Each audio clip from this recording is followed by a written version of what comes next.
Hello guys, in today's video I will be showing you how to fix threads not open in problem. So the answer is easy. Just go to the settings, then scroll down to the apps section, and then go to the search and search threads, and then go to the storage, and here you will find this clear cache option. Click on it. Now you can go check it if it worked, and if it didn't, you can try to restart your phone or turn the Wi-Fi off and on, or the Bluetooth or the airplane mode. Also, you can try to clear data, but be careful. If you clear data, all these applications data will be deleted.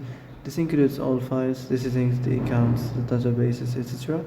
So be careful if you want to clear your data.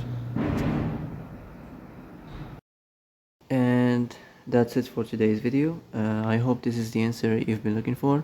If you like this video, don't forget to like and subscribe, and see you in the next video. Thanks for watching.